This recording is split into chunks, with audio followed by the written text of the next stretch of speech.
Assalamualaikum warahmatullahi wabarakatuh. Halo guys, saya Salsabila dengan NIM 23531127 dari Prodi Pendidikan Agama Islam kelas 6E. Nah, video ini dibuat untuk memenuhi tugas mata kuliah Metodologi Pembelajaran PAI dengan dosen pengampunya yaitu Ibu Nirvasari MPD. Adapun tugas yang Ibu Nirva berikan yaitu selamat menyaksikan. Nah, untuk yang poin pertama yaitu pilih salah satu materi PAI. Di sini saya memilih materi tentang akhlak tercela untuk anak SMP atau MTS. Yang dimana kalau di SMP itu di mata pelajaran PAI, kalau di MTS itu di mata pelajaran akidah akhlak. Jadi memang mereka mempelajari mengenai akhlak tercela. Yang kedua yaitu model. Yang di sini saya memilih model pembelajaran PJBL atau Project Based Learning, di mana ketika di akhir nanti siswa itu diminta untuk membuat suatu video atau poster secara berkelompok tentang akhlak tercela, yang dimana di poster atau di video tersebut berisikan tentang pengertian akhlak tercela, semisalnya berbohong, kemudian iri dengki, kemudian pemborosan atau tabzir, dan israf atau berlebih-lebihan. Nah, dan kemudian cara menghindarinya dan dampaknya itu apa. Kedua yaitu pendekatan. Nah, pendekatannya saya pilih di sini yaitu student centered learning, yang dimana pendekatan ini berfokus pada keterlibatan aktif siswa dalam proses pembelajaran, di mana siswa ini didorong untuk berpikir kritis, kemudian berkolaborasi ketika sedang berdiskusi, kemudian presentasi, dan juga mengeluarkan inisiatif mereka. Semisal ketika dalam berdiskusi mempunyai pendapat yang berbeda, maka mengambil inisiatif dengan mengambil salah satu atau mengumpulkan ide-ide dari teman-temannya. Nah, jadi guru di sini yaitu berperan sebagai fasilitator, membimbing, memberi dukungan, bukan hanya memberikan sebuah informasi saja. Jadi di sini pendekatan ini memang benar-benar melibatkan aktif siswa, bukan hanya guru saja, tetapi memang berfokus pada siswa. Yang keempat yaitu strategi. Strategi yang saya pilih di sini yaitu role playing atau bermain peran, yang dimana materinya kan akhlak tercela dan merupakan akhlak yang perilaku yang dimana mereka pernah melihat atau pernah mereka lakukan di kehidupan sehari-hari. Jadi lebih mudah dipahami melalui bermain peran. Jadi semisalnya ada 4 kelompok, maka setiap kelompok itu memainkan peran sesuai dengan materi atau contoh akhlak tercela masing-masing. Misalnya berbohong. Nah, maka di kelompok berbohong itu bermain peran, misalnya ada yang memainkan peran sebagai suka berbohong, kemudian yang dibohongi, kemudian yang dampak dari berbohong itu apa, dan juga cara menghindarinya itu bagaimana. Nah, itu tuh dimainkan perannya dalam kelompok. Begitupun juga materi yang lainnya seperti iri dengki, tabzir, dan israf. Dengan bermain peran itu, siswa itu lebih mudah memahami, oh gini loh dampaknya yang biasa terjadi dalam kehidupan sehari-hari. Jadi bukan hanya penjelasan teori, tetapi juga mereka melihat secara langsung apa yang dicontohkan oleh temannya. Yang kelima yaitu metode. Metode yang saya pilih di sini yaitu metode tanya jawab dan diskusi, yang dimana ketika mereka bermain peran kan pasti ada sesi diskusi dan tanya jawab. Nah, di situ saya menggunakan metode diskusi dan tanya jawab, yang dimana satu sama lain kelompok itu bertanya dan menjawab pertanyaan dari kelompok lain, dan juga berdiskusi mengenai jawaban, kemudian diskusi bagaimana sih memerankan dari materi yang mereka dapatkan.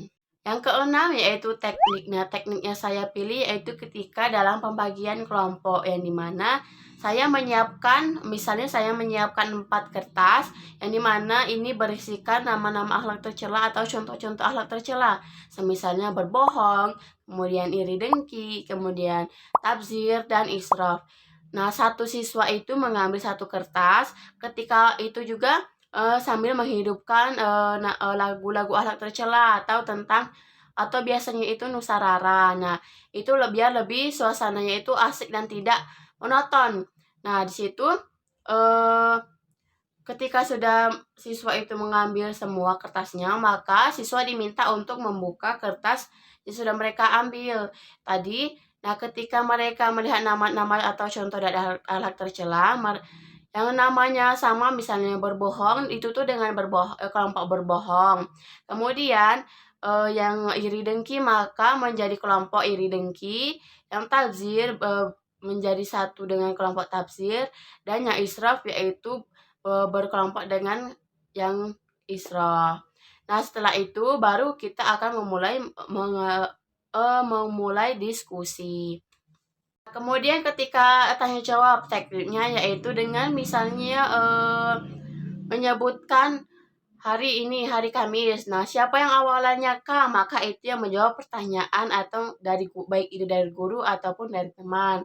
Nah, bisa juga dengan menyebutkan tanggal hari ini berapa, misalnya tanggal 10, kemudian bulan ataupun tahun juga bisa.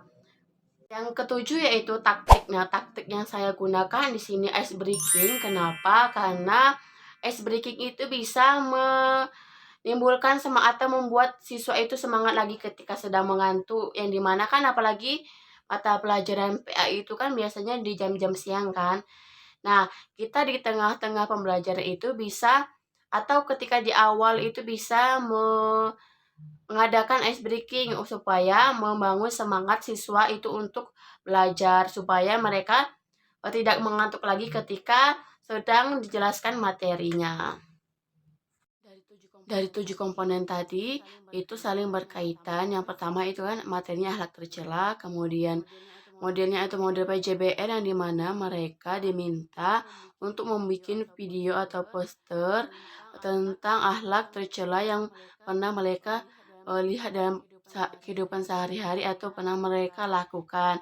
Kemudian pendekatannya yaitu student control learning yang dimana itu siswa itu aktif berdiskusi, kemudian mencari dan juga menghasilkan karya ketika di akhir. Kemudian di akhir proses materi pembelajaran akhlak tercela ini.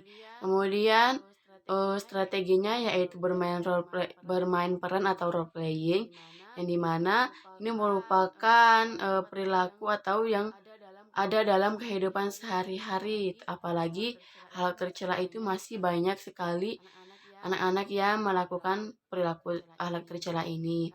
Nah, kemudian untuk metodenya itu kan metode diskusi dan tanya jawab itu kan yang dimana tadi berkelompok, maka cocoknya diskusi dan tanya jawab.